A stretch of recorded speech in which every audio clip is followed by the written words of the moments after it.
gentlemen, what's going on? Welcome to episode 128 of the It's Obvious Gaming podcast. I'm your host, Preston Pugh, and I'm joined by my two best friends, Garrett Drake. Hey. And Jacob Balka. Hello. Guys, how are we doing today? Quite well. That's splendid. Overcast Saturday afternoon here in Georgia. Mm-hmm. I just found out they're putting a Burger King next to that Walmart on that street nearby. That's Jacob. Exciting. That's very exciting. Yeah, that's the closest fast food restaurant I'll have ever had in my entire life, living in this state. Be going there more often because of that? Maybe. Do you not consider Subway fast food? I mean, Subway's good, but I don't go there very often. I mean, it's fast food, though. Is it considered fast food? Yeah, I guess. I consider fast food places that have a driveway. No, not driveway, drive-through. Okay. But I understand that Subway would technically be a fast food restaurant. Pretty sure Subway is like the biggest fast food chain in America. Or Last I heard, that was the case. Yeah, more than McDonald's. Which is fascinating. Yeah. So, I don't like Subway. I've grown to not like it. I don't despise it. Much better Sub places. Oh, there is. Subway. I mean, Jersey Mike's is king for me. For sure. My favorite is Firehouse. Firehouse is good. Firehouse is the best.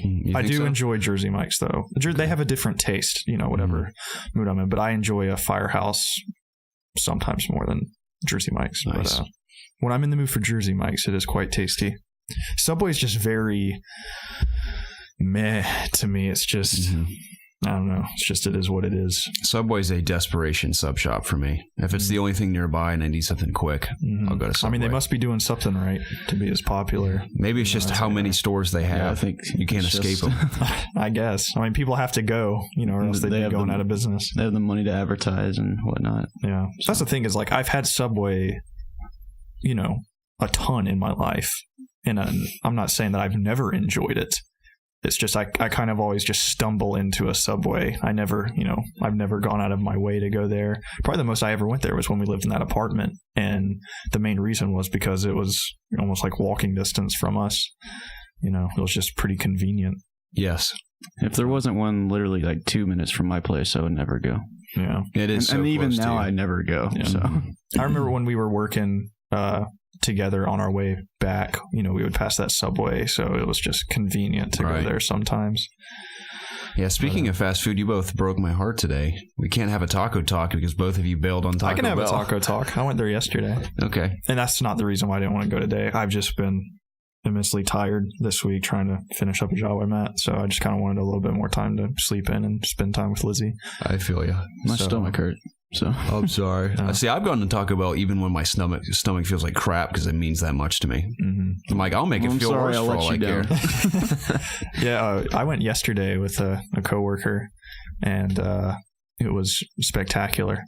It was one I don't go to often. It was that brand new one on Highway 20 that I actually got food poisoning at the first time I ever went there. That one. Okay. Yeah, that one. And it was really good. I got the new chicken rolled tacos, which I don't know why they can't call them taquitos. I don't know if there's some type of copyright on that. Could be.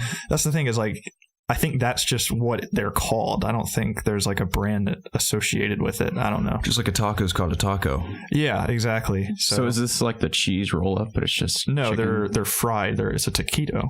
It's kind of crunchy, isn't it? Yeah, it's a taquito. Yeah. I don't know how to describe it. You can buy them at the grocery store and like bake them. It's pretty much a cheesy roll up, but it's fried. It's like super crispy. And it's not made out of chicken, it's just chicken in it, right? Yeah, it's just chicken in it. It's essentially it's like a crispy tortilla with chicken. I didn't know if this was like that. Wasn't there like a chicken taco they had or something, like a chicken shell? No, I didn't know if it was like a chicken chalupa. No, I could go for one of those. Those are delicious. But it comes with 3 sauces you can choose from. So I got some spicy ranch and nacho cheese sauce, and it's pretty tasty. I like trying the new stuff. And it was just very good. Then I had my staples like a quesadilla and a nacho supreme. But I am sad to see that at least at that location, they were not doing the naked chips or the naked chicken chips or whatever they're called in the crispy chicken quesadilla anymore, because I was really enjoying those.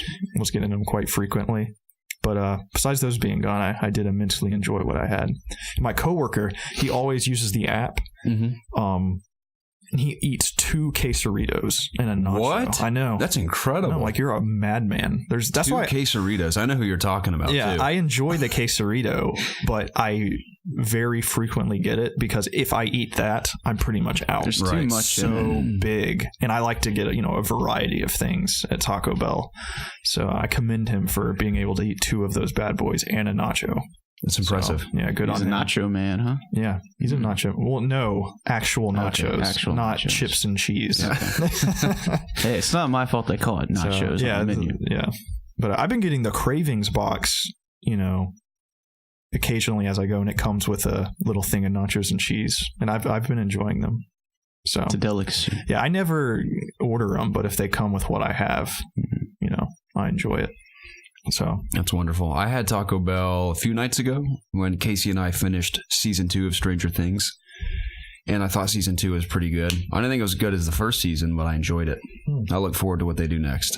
Yeah, Taco Bell's good. I had my usual quesadilla, beefy nacho griller, cheese roll-up, and fiery gordita. So exciting that you do the same thing every time. Pretty much, yeah. That's what I love. It hits the spot in every bit I could ever hope for in Taco Bell. It's perfect for me. So here's my argument against the taco talk then. If you're just going to get the same thing every week, then how do we keep that conversation I mean, that's what I've been saying for the whole time. I was like, I think you need to switch it up then. I guess I could. I'm not going to switch it up for the sake of the How about instead of getting conversation. that fiery shell, maybe you get the Cool Ranch? Yeah. I love the fire. I've had Cool Ranch before. I'm not saying you It's haven't. not I'm as just fiery. saying maybe mix it. I could just don't know. pretend like I got something else and eat the same thing every week. There you go. Just lie to There you everyone. go. Just kidding, guys. I didn't have the same thing. I had 2 chicken tacos. What's that thing called? Crunchwrap Supreme. Mm-hmm. And I had a regular Mountain Dew to drink. I love the Crunchwrap Supreme. It's so It's good. great. That's what I had this week. Yeah. Yeah. Oh, you really? Did you? At this table, that's what I had. Okay. No. So Sure, man. Whatever. I'm in the mood for a Mexican pizza, so I think the next time I go there, I'm going to pick up one of those things. It's a good item. It's a good item. can go together again soon. I'm sure one day for the rest of our lives. I know you might be coming to my homestead at some point to work on a secret project, and maybe we could go to the local T-Bell and pick up something while you're there. That'd be wonderful. I'd love that.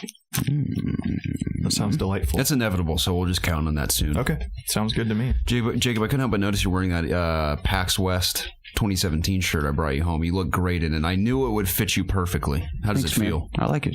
It's a nice shirt. Yeah. You got me the Pitfall shirt, right? I did. Yeah, I really like that shirt. Nice. I wanted to find you. I mean, I know you like Devo at least a little bit.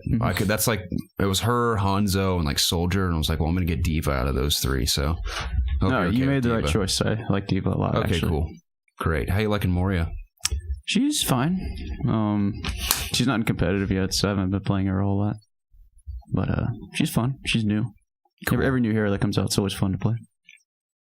Yeah, I've yet to try her myself. I don't know when I'm pick up Overwatch. I'm so busy with other games at the moment. Yeah, I can only speak. My nose is very, very stuffed up it's still. fine. I mean, Overwatch isn't going anywhere, right? It'll be there for the foreseeable future, at least. So might as well play all these new games that are coming out. I agree. I played I'm not even exaggerating, the first minute and a half of Battlefront 2's campaign. So, I mean, I've seen the first 3 missions already, but I haven't played them. So it was exciting exploring that rebel ship for about 60 seconds. So you watched the first 3 missions? Or did most of them, that press release stuff that came out prior to the game's launch, I had to edit a bunch of videos for it, so I have an idea about the first 3 missions go. That's kind of a bummer. To play them will be more exciting, so... Well, apparently from some reviews I've read, that's the best it gets. That's what I've heard, and that's quite disappointing. Yeah, that's the thing is, I know you kind of gave my impressions for me last week since I wasn't here, but the trial that I played for the campaign, I enjoyed a lot. I mean, the gameplay was, a game changer, revolutionary or anything, but I was into the characters and the story that they were setting up. So, I mean, I'm still gonna play it for myself, because until I play it for myself, I don't know. But some of the reviews I've been listening to, for instance, I listened to Kind of Funny's thoughts, and Tim Geddes said it was absolutely horrendous, but they didn't think Titanfall's campaign was really good either, and I thought it was fantastic. So, I'm just going to play it for myself. Excellent. I'm probably going to start it tonight as well, the Battlefront campaign. Yeah, that's my issue is I don't know when I'm going to start it. I know I'm going to have kind of like a mini vacation coming up, and I'll definitely knock it out then, but I have a lot of stuff in my backlog right now. I'm still chipping away at Origins. I'm still chipping away at Frozen Wilds. I just picked up Skyrim on VR.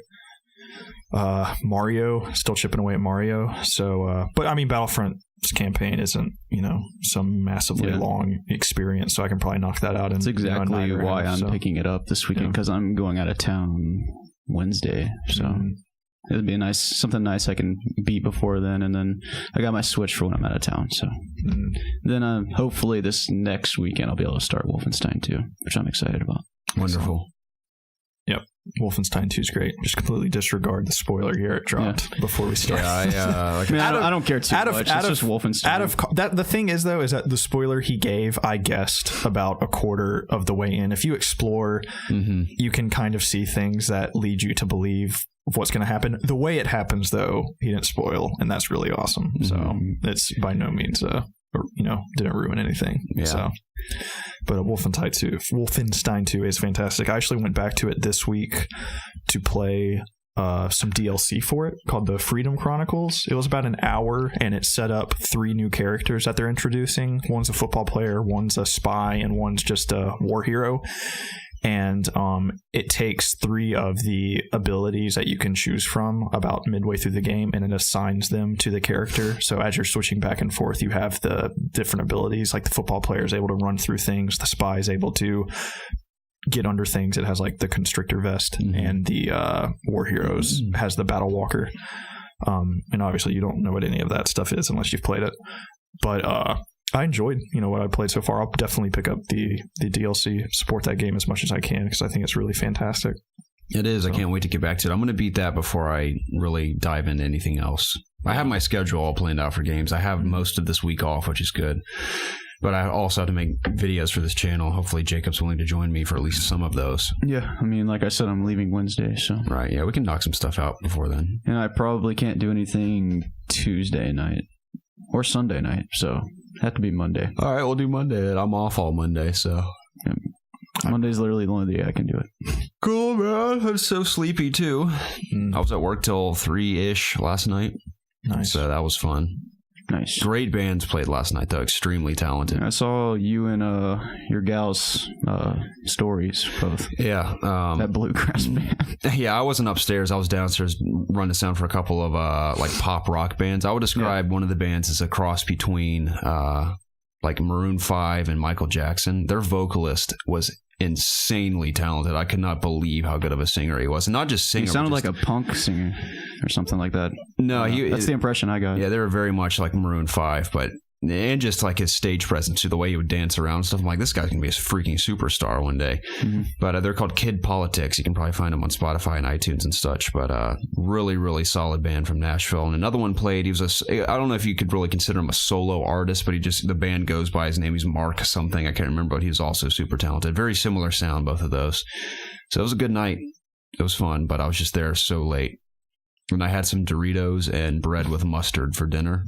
And then I went to sleep. Bread with mustard? Yeah, because Casey had this really good like deli bread from Publix. That's the kind of bread like, I would just eat that by itself. It's so good. So I dipped it in some mustard. Nice. Yeah, and had some spicy chili Doritos with that. And I also had a cheese steak as well. And I sipped on some Gatorade and crashed. A cheese steak? Cheese stick. Oh. And then I woke up this morning to meet you at Taco Bell on time. I got out of bed. I was like, I'm going to meet Jacob on time. It's going to be a great lunch. And I'm minutes from Taco Bell. And you're like, my tummy hurts, man. I'm sorry. I can't go. I was like, F my life. So you should have got it anyway. Yeah, no, I thought about it, but I need to save money on food anyway. So I came home and made a sandwich for myself. Well, why are we going to begin with? Because I wanted it, man. It's special when the 3 of us can go together. At least 2 of us. But I had a homemade sandwich when I got home, and it was so incredibly underwhelming. Well, I am sorry. So, I also had a mediocre sandwich, so... I haven't eaten all day yet. I'm sorry, Preston. So I'm fine. I had a nice black coffee this morning. Nice. In a water bottle.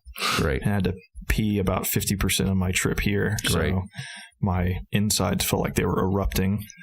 But I survived. Is that why you were walking around the parking lot when I came to pick you guys? Yeah, I couldn't sit there anymore. Okay. Sorry it took so long. I had no idea you guys were there. No, I assumed, No, I got there and then he wasn't there yet. So okay. No, it was just... Yeah. I got there and was sitting there for like 15 minutes or something, and then I look over. It wasn't that long. It was like... It wasn't 15 minutes? It was like 5-10 minutes. I don't think it was that. I think it was a little bit longer than that. Then again, I don't know when you got there. I watched an entire PewDiePie video while I was sitting there, so it was a little long. Yeah, I don't know when you got there, actually. Yeah. So, anyways, So I guess we can go through some games we played. Did you play? Were you able to dive into anything this week? No, I didn't get to play anything other than Mario when I was on the go, when I was at school and work. So I just got home. I was gone basically all week. I was in Atlanta, stayed at my girlfriend's apartment. So I finished school, worked every other day, and I finally just got home about an hour or two ago. Nice. So I look forward to playing some games on PS4 and PC this week. Very cool. What about you, Jacob? Been playing Overwatch, just on and off all week. I beat the Frozen Wilds. Nice. Very, very cool DLC. In terms of like the narrative, it answers a lot of questions about people like Silence, for example, and just more about the Banuk, because the DLC mainly focuses on the Banuk. And, it answers a lot of questions, but it also gives you more questions that you want to know the answers to, which I hope are, solved in the next game after that cutscene at the end of the original game. There's like 3 new weapons, and there's a cool way of how you like upgrade them after playing through the game, and those weapons are all really cool. There's like a fire, ice, and lightning one. Have you gotten any of them? I haven't gotten the ice one yet. I just got to the part where I have to go challenge the chief. I've been doing. I've probably been primarily running around doing all the side missions. Yeah, you're still pretty early then. Yeah. The only thing I haven't done is like the hunting grounds.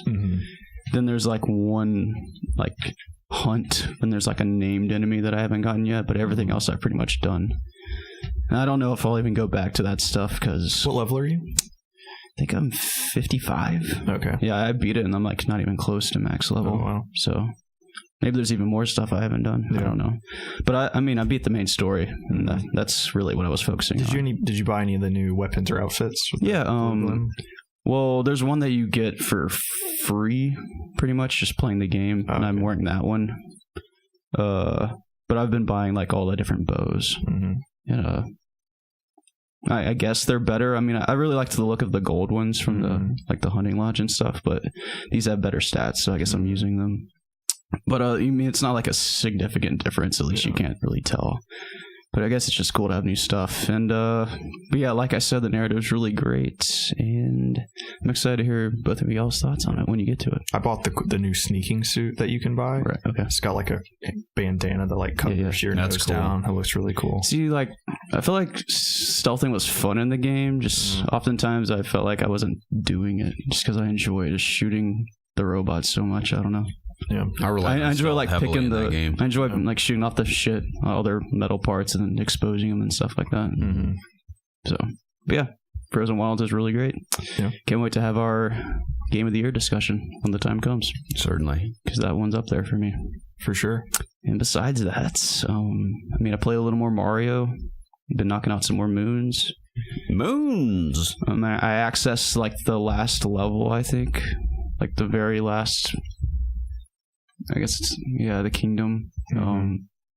It's an interesting place. I think you have to get so many moons to access it. Gotcha. But that's all I did this week, guys.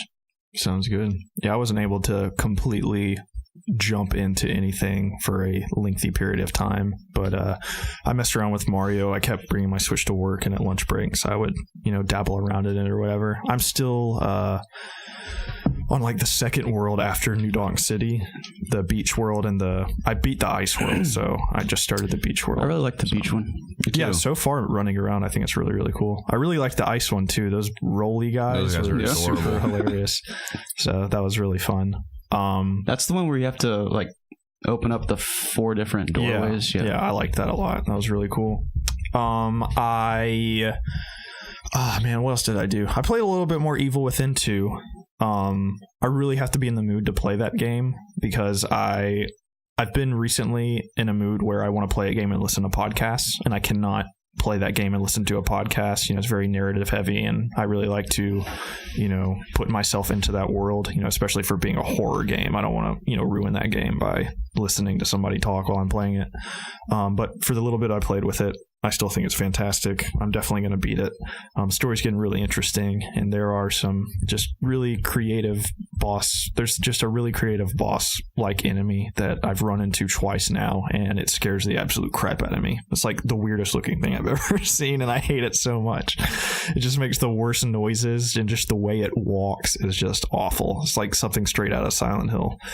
So, but yeah, that game's really, really fun. I'll try and beat that this week as well. I think I'm probably about halfway through it. I know I'm at like chapter 8 or 9 or whatever. So play a little bit of that. Assassin's Creed Origins is pretty much the big thing that I'm sinking a lot of time into. I have about 42 hours in it now. Wow. It is so good. I am so happy that I can say that, because I had so many reservations about it before I played it. We were super nitpicky about the initial gameplay revealed and how it looks clunky and stuff. Maybe it's just different because I'm playing it, but there are some still animation hiccups and stuff. Like I told you initially when I talked about it, how when I air assassinated a guy, he like went into the wall. There's still some clunkiness about that, but just exploration is incredible in this game. Just finding all the tombs. Of course, it just graphically looks absolutely stunning. I really like Bayek. He is probably my favorite assassin since Ezio, like hands down. I love his relationship with his wife. I even like the people that you're assassinating. I think the ones that I've done so far are really cool, just them as characters. There's actual boss fights in this game. Like when I got to an assassination target, it wasn't like, oh, get perched above them and assassinate them, which those assassinated targets are in this game, but I just met one that turned into a full-scale boss fight. I chased her down, and we went outside, and in a sandstorm, she's sicking hyenas at me, and I'm having to take them out and find her, and it's like a bow fight. We're both shooting at each other and stuff. That's cool. I fought the giant snake that was in the trailers. Like, there was a whole boss fight of that. Just really different things that we haven't seen in Assassin's Creed yet, and it's super fun. So I'm really loving that game, and I think if you especially liked Black Flag and liked that style, it is very much, you can tell that the team that made Black Flag made this game. Nice. So especially with Black Friday, there are some crazy good deals for that game right now. I think Best Buy has it for like $30 or something. So especially if you want a game that's going to take a lot of time or something to really dive into this holiday during a break, this is a for sure game, to play. Absolutely. Yeah, that's another reason why I'm waiting to get Wolfenstein and Assassin's Creed, because I think they're both discounted pretty heavily. Yeah. So, well, yeah, I think they're around the $30-ish. That's a steal for both of those. Yeah. Get both of those games for sure. If you've had an itch for liking Assassin's Creed, pick it up. I still have my complaints about the beginning of the game. I think the story is extremely disjointed at the beginning. It kind of just throws you into a situation where you don't know what's going on. But once you pull out of that, the narrative becomes, more focused. You actually know what's going on, and it becomes, way, way, way better. So, and just the gameplay itself, just the loop of going into camps, taking out the guys, finding loot, doing assassination targets, and the side missions are so good. It's not just, Billy lost his goat, go get it. There are narratives that you follow. Like, for instance, I was doing a side mission where this guy got robbed, and I found the thief, and the thief who wasn't who I thought it was going to be, and I went on. It kept going. I had to go find something for the thief because he was stealing because he had to. So I had to resolve that situation. And it's just, even these little side quests, they have full-on narratives that can go for a while. It's essentially like other main quests that don't have to do with the main story. The guy, not a spoiler, but you kill a guy at the beginning of the game. His name's like Rogovic or something.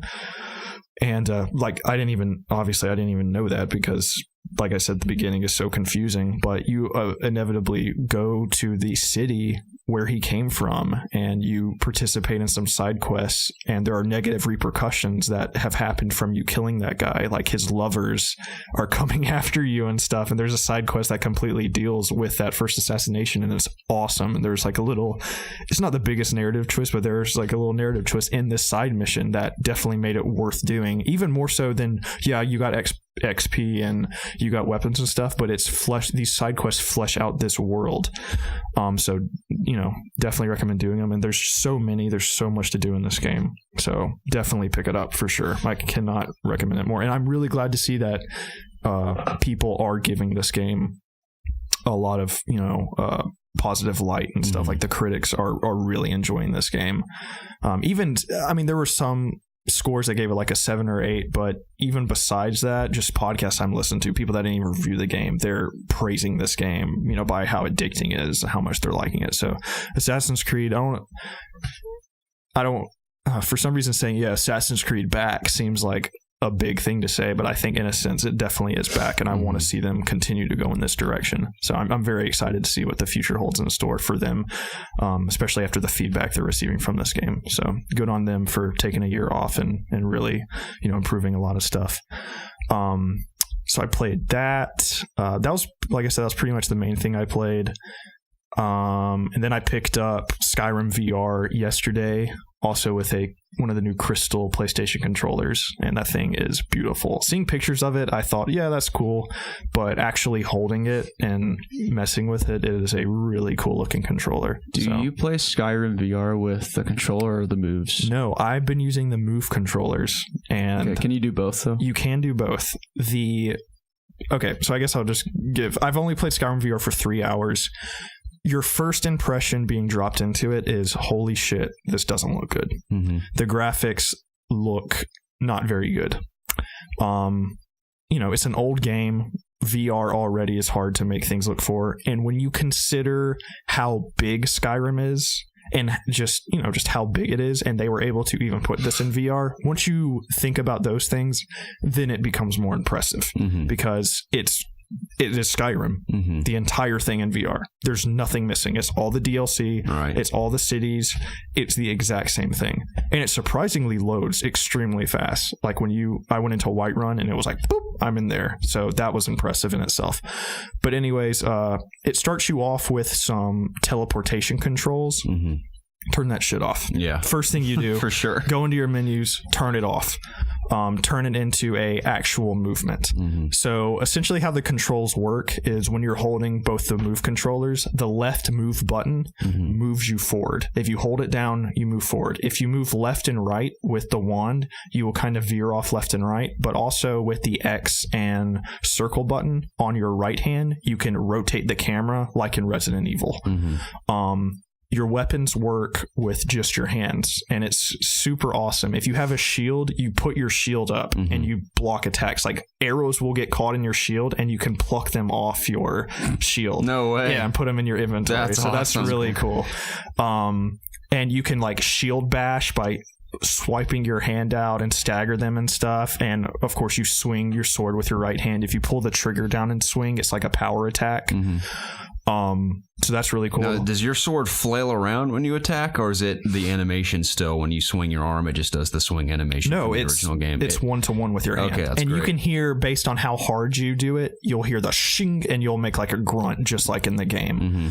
So I guess technically you could just flail your arms and it would work. But I mean, you got to act like you're actually doing it. For sure. That's cool. And even stabbing works too. Now, are there any finishing moves in this version? No. I guess they didn't want to do that because they want you to stay in control, and it would be kind of weird if what it if you had just to like goes do into some fancy motion. Yeah, that might have been cool for them to make you do it, but they don't take you out of it and force you to do an animation there. Maybe if you're using the controller, they do, but when you have the move controllers, they do not. Have you tried any magic yet? No. Okay. I haven't even picked up a spell book yet. Okay. So I haven't even found one. You shot a bow yet? Yes. Okay. I wonder how the magic works. Like, I bet that's so fun in stealth. That's what I'm so looking forward to.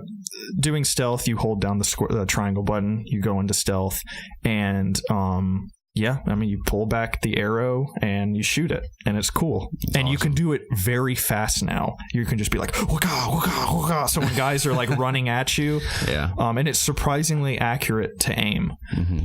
So that is really cool. I've actually been running around with a bow, and I'll sneak and hit guys, and as they're coming towards me, I'll whip out my sword and stuff. So I'm assuming magic is just you aim and push a button and it, comes out. That's kind of what everything else has been thus far. But I'm already to Whiterun. I went through that. I went from like the first quest where you have to get the golden claw. Just the thing everybody does when they start up Skyrim. And I'm at Whiterun right now. And it is just really cool. I left Bleak Falls Ruin, I think that's what it's called, where you get the golden claw, and I was on the side of a mountain, and it's snowing, and the Skyrim music's playing, and I just was looking around, and it was cool. I'm like, holy crap, I'm in Skyrim. This is awesome. Granted, there are some things that remind you in your video game, but there's some pop-in. The graphical fidelity isn't stunning or anything, but I mean, it's in a game as massive as Skyrim running completely in VR. This isn't just a one-off experience where you're just standing, attacking people or whatever. It's the entire game.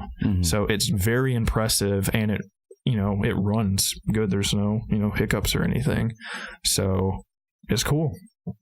I'm very excited to get into it. I mean, it's definitely, if you like Skyrim, it's something cool. One of the coolest parts is just upgrading your character when you go into the, how you look at the constellations to upgrade. When you're in there, you're in like space, and you can look 360 at that entire ring of upgrades. So that alone is cool. They completely reworked the map where you are over the entire map, and you can fly over everything, and you point where you want to go and where you want to put marks and stuff. That's cool. Yeah, it is really cool. I'm itching to get back at it. It is a little, when I first started playing it, getting used to the controls to back up and stuff. You have to point the move one back and hold the button, but once you get the controls down and you are actually doing combat cool, you're blocking things with your shield and you're attacking them. It is really freaking cool.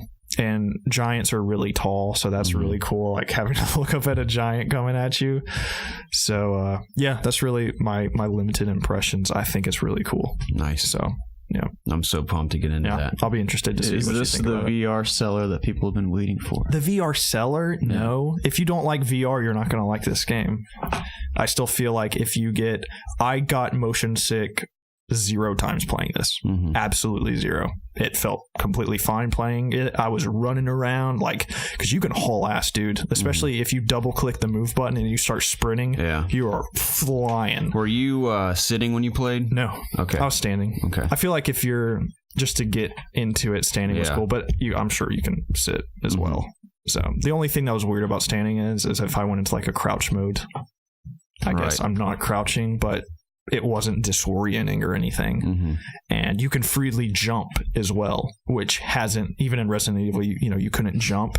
So just jumping whenever you want to. I didn't jump a lot, granted, so I can't say if that made me feel woozy, but I did fall off something and jumped in the process, and it didn't make me feel, woozy. But I haven't felt woozy ever playing VR, so I don't know if I'm one to really, say for sure, oh no, this won't make you woozy or not. But if you don't enjoy VR and moving in VR, I can't necessarily say if this is going to change your mind or anything. But for somebody that really enjoys VR, that played Resident Evil 7 twice in VR, I can say that this is a really cool experience. So, yeah, that's really all I have to say about that. Wonderful. Nice.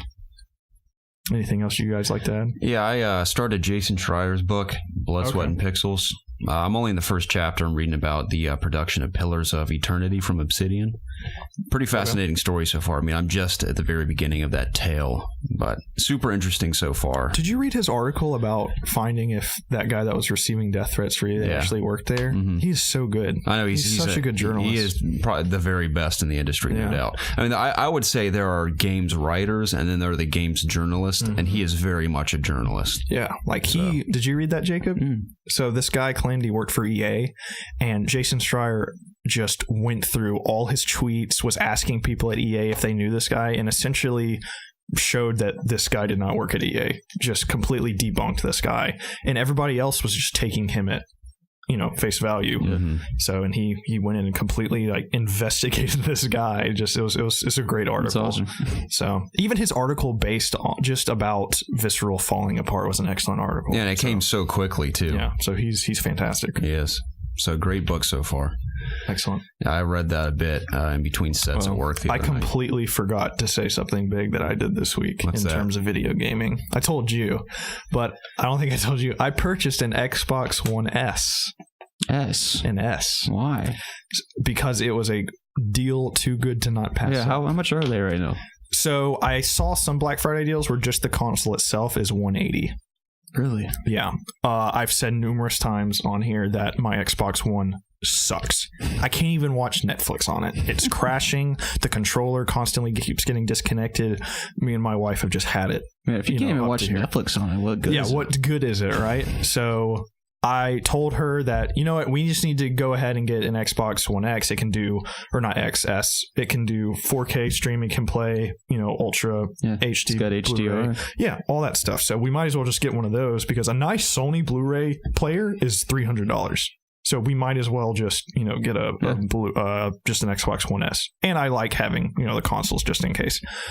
So I paid $250 for my bundle, which Walmart marked as a mistake because within 20 minutes of me ordering it, it shot up to $300. So I don't think it was even supposed to be $250. So I got the Halo edition of the Xbox One S, which came with Halo 5, Halo Chief, the Master Chief Collection. Did I say Halo Chief? You said Halo Chief. Halo Chief. Halo, the Master Chief Collection. So I got pretty much every Halo game.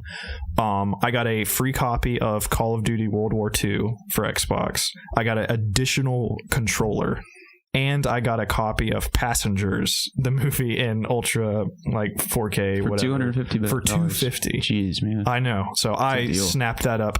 And I picked Call of Duty. It gave me a choice of Madden, Wolfenstein, or Call of Duty. Yeah. And I picked Call of Duty because I thought I could resell it for a higher value. So I went into GameStop yesterday and traded it and got $40 towards Skyrim VR. Is there not a code on the box that says you bought it in a bundle? No, it was don't they frown upon you trading in games that you got in bundles or something like that? I don't care if they do. Maybe I'm thinking of something else. It wasn't a code; it was an actual copy of the game. Okay. Whereas Halo 5 and the Master Chief Collection was just a code that I have to download in my console. But this was a Walmart bundle, and they just sent me a copy of World War II. It wasn't actually in the bundle with the console. So it was just a separate box. Exactly. Game. Okay. Same thing with Passengers and same thing with an extra controller. So for $250, I was all over that. I've been looking to get one anyways, and I told my coworker about it, and he jumped on it as well, which is when I saw that it went up to $300. But even for $300, that's still a good deal. So he picked it up anyways, and he loves Halo. He hasn't played in a while, so he's really excited to jump into his One S. And I have to say, dude, it is a really sexy box. It's super tiny. It's sleek. The white controller itself looks really slick. So, I watched some Office on it again. I watched some Office the other night too. So it worked good. It's way faster than the first one. So probably not going to be playing any games on anytime soon. I don't know. I've downloaded Halo and stuff, and I told you it'd be fun to jump into Halo. Crackdown's coming out next year. So yeah, I'm assuming that's going to come to PC though. Yeah. So yeah, in terms of gaming, there's absolutely no reason for me to use it besides Halo. No. So it's a Halo and Netflix machine. But anyways, that was a purchase I made this week. So. You think you'll ever play some Gears 4? On PC? On PC, if I do, yeah. I held in GameStop, I was there yesterday picking up Skyrim and Battlefront, but I held one of those Xbox, I think they're called Pro controllers or something. Elite, that's what they're called. Yeah, those things feel insane, man. I was like, man, this feels incredible. No PlayStation wonder. Needs to make a version like that. I agree. It felt very good. But also, the GameStop clerk gave me a free Fallout coffee mug. Like the Vault, the Pip-Boy on it, like the baby blue one. I was looking at one of those to buy. There's a new deal. I don't know if he told you, but if you go and buy a game, the first day it comes out in GameStop, they give you 20% off any collectibles. Yeah. And I was looking at that mug. I almost bought it. Yeah, I was just going to do the collectible deal, but then he gave it to us for free because our computer was malfunctioning. It took a little while. I was like, you can just have it for free. I was like, oh, wow, that's thanks. Awesome. So that was pretty cool. Nice day at GameStop. Did you go to the local GameStop? No, I was at Lenox Mall. Oh. I then proceeded to purchase some Auntie Anne's cinnamon pretzel bites, and those also hit the spot. Those are great. So, have you had the pizza ones? The pepperoni on it? I have. Those are delicious. Those are really good. Mm-hmm. I even like the hot dog covered pretzel ones or whatever. Pretzels are great. They are. So good. Delicious treats. Yeah. That's it for me, though. Oh, wait. Can't forget. We spoke about Wolfenstein 2. If you don't follow us on Twitter, or if you're not on our Discord, and there's literally hundreds of you out there that do not do either of those things, we did announce that we're doing an end of the year giveaway for Wolfenstein 2. We held a poll on our Twitter a few days ago. People voted between, I think it was Call of Duty, Mario, Star Wars, and Wolfenstein. Mm-hmm. Yes. Wolfenstein was the victor, so that's the game we're going to give away. And details concerning that giveaway will be coming straight to our YouTube and social media on Tuesday, November. Today's the 18th, right? Today is the 18th. Yes. So that would be 21st? Tuesday? Yeah. Right? 19th. Yes. Okay. So yeah, Tuesday the 21st, details will be coming out that discuss everything about that giveaway. So is this going to be in video form? It'll be in video form, yeah. We'll share it on social media and everything everywhere, so everyone has an idea. But if you want to enter that contest, all the details will be listed in that video. So we're excited about it. That's exciting. So yeah, it'll be like a 2-week window for people can enter that giveaway. And remember, our audience is still pretty small. I know we say that every giveaway, but we really haven't grown that much since the last giveaway. So you do have a high chance of winning if you want a free copy of Wolfenstein on your platform of choosing. We're not going to limit what platform they can get it on either, right? We're going to pick a winner then. Besides the Switch. Yeah, I mean, Switch we assume is coming early next year. Yeah. I mean, if you wanted to wait for the Switch version, right, by all means. But I mean, PC, Xbox, PS4, whatever you prefer. Mm-hmm. We'll get it to you if you win. So we're excited about it. Yep. Excellent. Yes, sir. You guys want to get into it? Let's do it. This is the It's Obvious Gaming Podcast, the show where my two best friends and I get together every single week to discuss video games, obviously. You can find all of our content, including the video version of this podcast, over at youtube.com/ItsObviousGaming. If YouTube isn't good for you, or you'd like to take us on the go, you can find this podcast weekly at iTunes, Google Play, Spotify, Audio Boom, and other podcasting services. Please check the description down below for timestamps to skip throughout the podcast, links to our social media pages, our PlayStation community, and other means to connect with us. If you haven't done so already, please subscribe to the channel down below and be sure to like and comment to get involved with the It's Obvious community. Doing so helps us out tremendously, and we would forever be in your debt. With all that out of the way, hey man, what's the news? Noctis is coming to Tekken 7 next spring. Wow. You guys see the little gameplay snippet with Noctis in there? I did. It's kind of cool. Well, that's cool. He looks pretty interesting. We're seeing him fight Tekken characters. Yeah. So favorite character from your favorite game. Exactly. Yeah. I adore Final Fantasy 15. I'm sure everyone knows that by now. It's probably the best game I've ever played, in addition to Thief. So I just thought it was kind of cool. Power Pass from GameStop was paused. This comes courtesy of Jason Schreier of Kotaku, who we were just discussing. But this is a quote specifically from GameStop stating, "We've elected to temporarily pause the rollout of the new Power Pass subscription service based on a few program limitations we have identified. We feel this is the right thing to do for now to ensure we are able to provide our guests with an exceptional service." At GameSpot. I can't say GameSpot or GameStop correctly at all. I'm a GameStop spokesperson told Kotaku, so that's not happening at the moment. It's kind of funny. I read somewhere that their computers can't handle the new system or something. Yeah, that, or maybe they wimped out at the last second. Maybe it's not a good idea. I don't know. I don't think there's too many people wanting to do this. Yeah, but we'll see when that rolls back in. I don't know, but it's paused for now. As a kid, I would have done it in a heartbeat. That's a really good deal. I might try it anyway. I don't really have a reason to, but I'm open to trying it. Yeah, for a little while. So that's kind of cool. Apparently, EA's a new game coming that has gameplay mechanics that the world has never seen before. Wow. This one comes from Eddie Macick of GameSpot. Quote, "Back in 2015, publishing giant Electronic Arts started to talk about this ambition to make a gigantic GTA-style action game. EA's new studio Motive is working on one of these games under the direction of Assassin's Creed producer Jade Raymond, who, side note, is probably still talking shit about Kiefer Sutherland in Metal Gear Solid 5. That's so funny. We still don't know much about this game, but EA CFO Blake Jorgensen has now teased it. Speaking at the UBS Global Technology Conference this week, Jorgensen said that this game has a lot of new interesting gameplay that I don't think anyone's ever seen before. The executive also spoke generally about why EA is moving into the action game space, also adding BioWare's new IP Anthem into the conversation."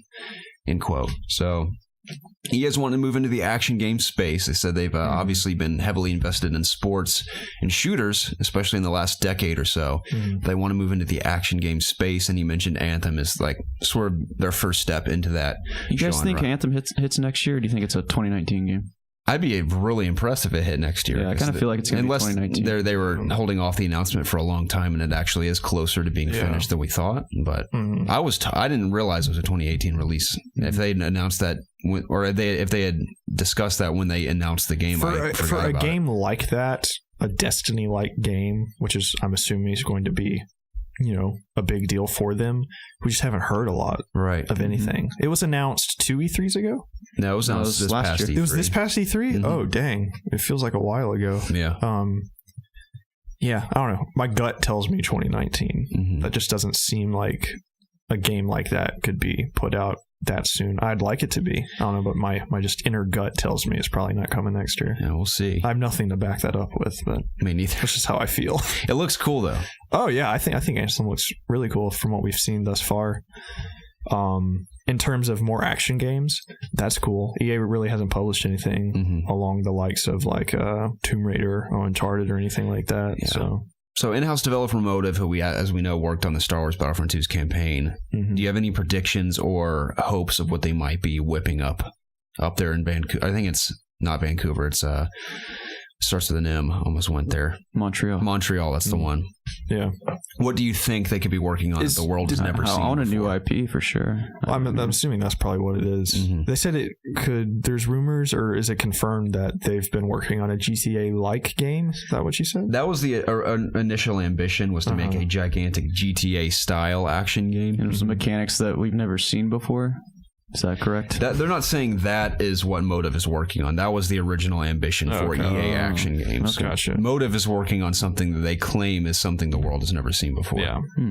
So I have no clue what it could be. That's the problem with people like, what do you want to see new in video games? I'm like, I have no idea. I feel like we've seen everything that can be done. I'm not smart enough to come up with anything. Exactly. Like that. Nintendo's convinced it's motion controls. Nah, I wouldn't say that. Well, they won't give them a rest. Yeah, I mean, there's been a lot of innovative, especially in the indie space, innovative games that have been like, oh, that's really thinking outside the box. I never thought of that before. Yeah. But in the AAA space, I'm curious to see what they could do where they claim like no one's ever seen this before. So I have no idea.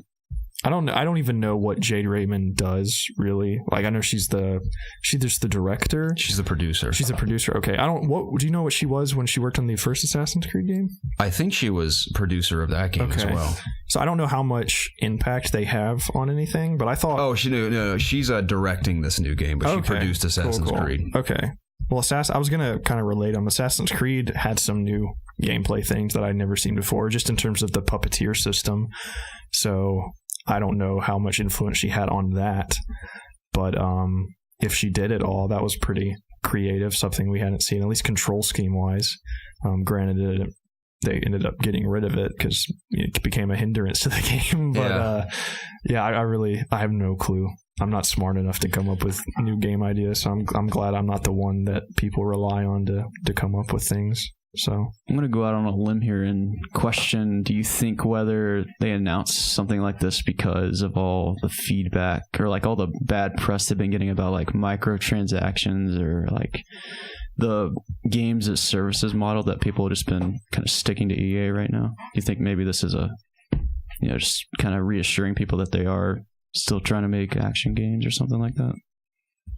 Maybe. I don't know. It just seems like anything they could ever announce is going to be hit with criticism. It seems like you're right. Yeah, we'll get especially into for them to make such a bold soon. Claim as this is never before seen. Like that's that's a pretty bold thing to say, especially with everything else going on right now. Definitely.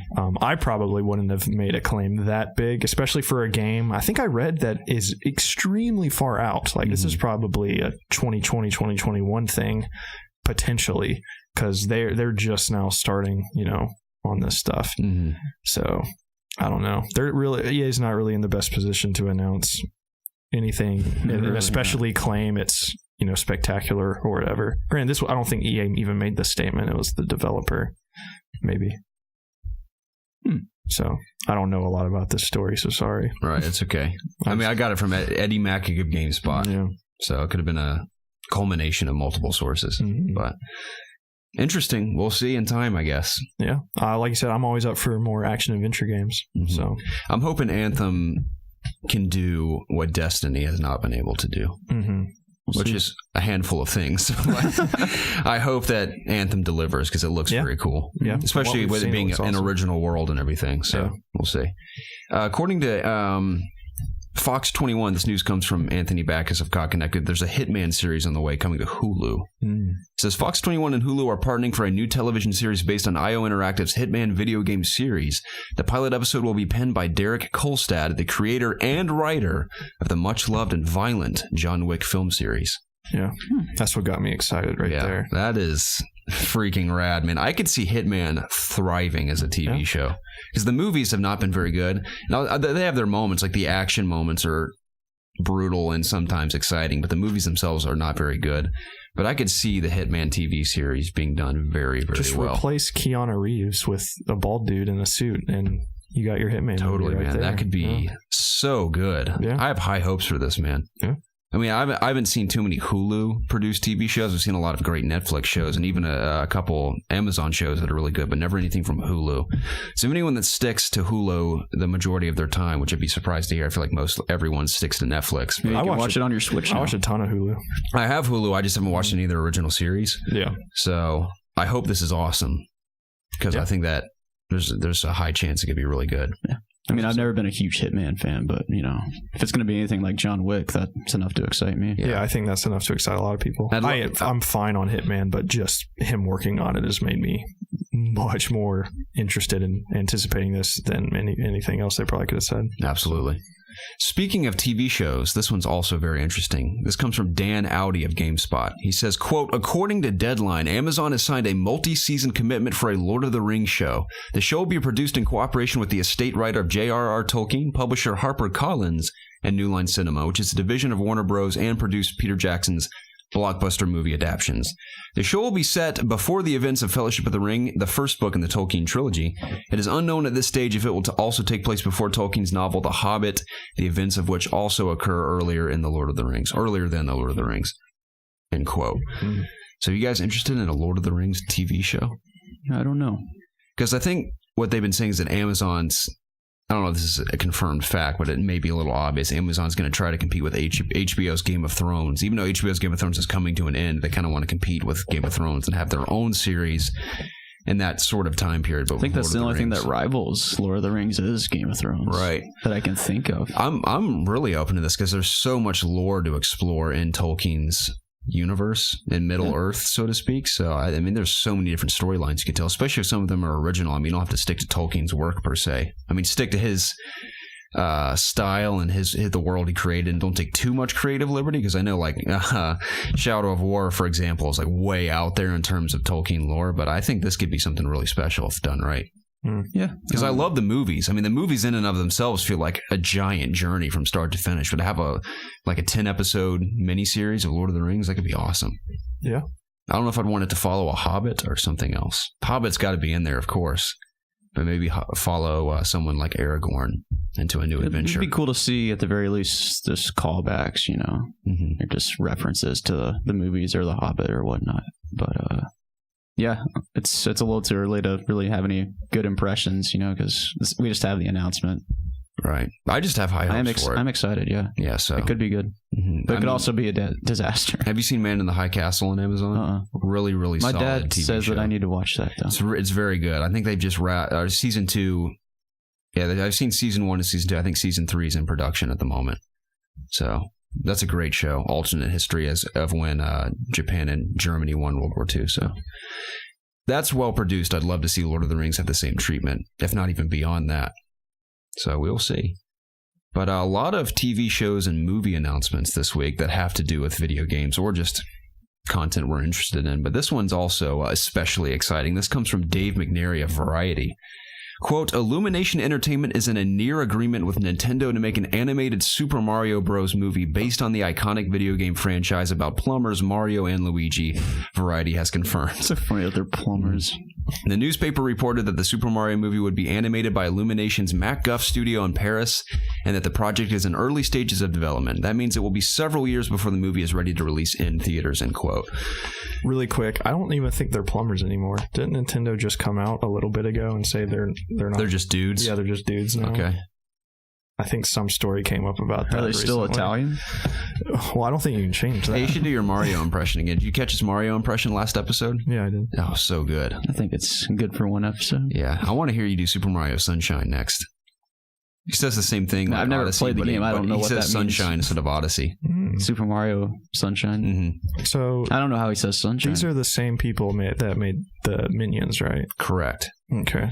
That animation style with Mario could be so good. Yeah. Mm-hmm. I enjoyed those movies. I really love the Despicable Me series. Yeah. Minions, I fell asleep in. I got to be honest. I never saw the. Now I like the Minions a lot, but that movie put me to sleep. Yeah. But Despicable Me is great. Yeah, Despicable Me 3 was kind of a disappointment, but I haven't seen the 2 third especially is really, really good. Mm-hmm.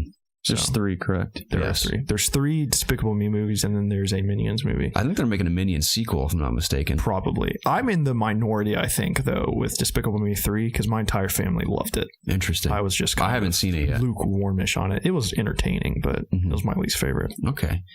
I think this could be awesome. I think Illumination's fantastic. I think their sense of humor is excellent. My biggest thing that I'm kind of worried about is watching an entire movie with Mario. Just how is he going to communicate? Yeah, right. With people. You know what I'd like to see? I'd like to see the characters around him speaking more than he does. Yeah, kind of how he does in the video games, where he says very little, and all the characters around him are the ones with the big personalities, and Mario just does his thing. I don't want them to pull a Pikachu like they did with the Yeah, what was that? Oh, definitely not. Did y'all see that? Yeah.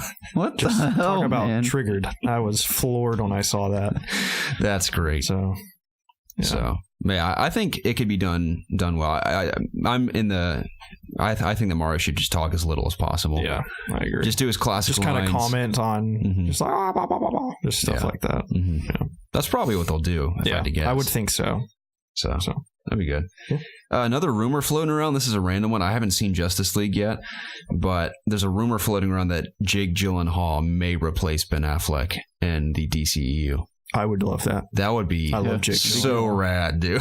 I don't know why, but when I read that news, I was like, that sounds so cool to me, and I don't know why. I think it's because I'm just a big Jake Gyllenhaal fan, and I think he is such an underrated actor that I think if anyone could do it, I think Gyllenhaal could do it. I could see him as like Nightwing. I could see a Nightwing as well. Could see him. I mean, what if they took the path of? Wasn't there a whole comic arc where Dick Grayson took over the mantle of Batman? Yeah. What if they did something like that? They could. I don't even know. Is Dick Grayson even alive in this universe, though? I think he is, because they're making a Nightwing movie. DC announces a new movie every other week. Mm-hmm. So if it even gets made, we'll see. Dude, I know this is a little off topic, but I'm very interested in seeing Justice League because I've heard just so many drastic, opinions on it. So have I. So, I mean, I know that Rotten Tomatoes is like 50 or something, but I've heard people say it's absolutely one of the worst things I've ever seen. And I've heard, Angry Joe, for instance, actually gave it a good review, which was mind-blowing to me. That's interesting, yeah. Angry Joe giving a good review. It was just in general, but I didn't watch the entire thing, but I kind of listened to his video for a little bit on the way here just to kind of see how much he hated it. But the first 5 minutes, he was really high on it, which surprised the crap out of me. Whereas kind of funny or whatever, they just crapped on the entire movie. Right. So. See, I mean, I'll admit, I'm always a very positive person when it comes to these kinds of things, and I'll always look for the benefit of the doubt, but I'll admit that the trailers don't look very good. I'm like, that looks okay. So I don't know how I'm going to react to it. I mean, I'm sure I'll enjoy it at the very least, because I haven't full on hated any DC movie. Most of them I've just been like, oh, that was pretty good. I really liked Wonder Woman. Yeah. I thought Suicide Squad was pretty bad. Yeah. But Batman v Superman, even the Ultimate Cut, I'm like, oh, that was pretty good. I like it. I don't hate it. I mean, I definitely get bored watching it now. But there are some awesome moments in Batman v Superman. So I have high hopes for Justice League. I'll probably see it sometime this week. Yeah. So With some time off, I definitely might run out and see it. But I could see Jake Gyllenhaal being Batman because he's able to bulk up. Like, I remember that boxing movie he's in. I haven't seen, I think it's called Southpaw. Yeah. He was pretty jacked in that. And I feel like they could make him look a little older if they needed to. Not saying like, oh, I am the same Bruce Wayne that Ben Affleck was. I don't know what they'll do. And Batman doesn't need to be Ben Affleck Jack. I mean, look at Christian Bale. He wasn't, I mean, he was definitely in good shape, but he wasn't. I will say I like the look of jacked Batman. Yeah. I think he looks pretty, especially that I always go back to that fight scene in the warehouse when Batman v Superman. That is easily the best Batman action scene that's ever been put on the big screen. I agree. I think. But for me, that's the only good part of Batman v Superman. Yeah, that's my favorite. What about part for the Batman Begins, where he's in that apartment building fighting those dudes? Oh yeah, and you can like it just looks like a black mush. Yeah, you can make around. out a face every now and right. then. That was awesome. So man, I think that'd be cool because Matt Reeves is starting from scratch with this Batman movie, and very noir inspired, he claims, and to have a brand new I don't know if they're going to reboot the entire universe or what with Flashpoint with the Flash, but apparently Ben Affleck, because I hadn't heard anyone comment on Ben Affleck whatsoever in any review until a lot of people started saying, Ben Affleck looks bored out of his mind in this movie. What I've heard, So, and I could tell that from the trailers where he's like, I'm looking for Arthur something. He comes in on the King's Tide. They call him the Aquaman. And then there's another trailer where he looks bored. Have you seen any of the interviews for this? I've seen one or two very brief ones. I saw two, and he was like this in both of them. Just slouched back in his chair with his arms up. Yeah. I think after Batman v Superman, he was basically done. And then maybe even during the production of this, after all the hell they had to go through to get it done, especially with the Superman mustache thing, he's probably like, F this, man. Yeah. I am so done with this. There's one screen grab. I haven't seen Batman v Superman or Justice League yet, so I don't want to judge it too harshly, but I knew it was going to be in the back of my mind the whole time I watched Justice League. Every shot I see of Superman, I'm going to be analyzing his upper lip. Not because I'm like, I want it to look bad, but I just know it's there. Yeah. And there's one frame, I don't know if you guys have seen it floating around Twitter, of Henry Cavill like slightly smiling, where you can see where the edit has been done in his mustache, and it is the funniest freaking thing, dude. So I cannot wait to see it for that reason alone. And I've heard someone quote, I feel like it's easier to put on a fake mustache than it is to. I know. They should at DC, or the head of visual effects, the people that were responsible for covering up his mustache should have told WB, look, this can be done, but in the long run, it just won't be worth it because, one, people are going to know we covered it up, so they're going to be looking for it. Secondly, it's impossible to make something look absolutely perfect when you have to cover it up to that extent. Of course, it cost them millions and millions of dollars. They had to use 2D and 3D effects to cover it up. It's insane. Just because of this mustache. All because Henry Cavill was contractually obliged to keep it for Mission Impossible 6, which is still in production. So they should have just given Superman a beard when he came back. Just be a different look for Superman when he returns. He has a beard. Maybe make his hair a little longer too. Oh, I've been asleep this whole time. Why does he have facial hair now? I don't know, but were there like throwback scenes though, like flashbacks in this movie? I've heard that the majority of the shots with his mustache covered up are reshoots they had to do for the movie. So that's gotta suck so much to be like, oh, great guys, that's a wrap. How can you even act like looking at Henry Cavill with his like mustache taped up and like have a serious face on? Dude, I'd be like laughing. It's the same thing when they did the Planet of the Apes movies, and more recently with the Rampage movie coming out with The Rock, where the apes. I liked that trailer. I thought it looks pretty fun. Awesome. I'm excited for that. But the apes are just people in gray suits walking around on sticks. That's true. I mean, I guess you're used to that as an actor. Chris Pratt, when he was taming the raptors are like people in suits walking around. So I guess that's something you got to get used to. Weren't there? There's been 2 directors on this movie, right? Yeah, it was originally Snyder, and then family tragedy occurred. Very sad, actually. And then Joss Whedon came in and took over. Yeah. Okay. So I've heard you can tell the difference between Snyder's work and Joss Whedon's work in the movie.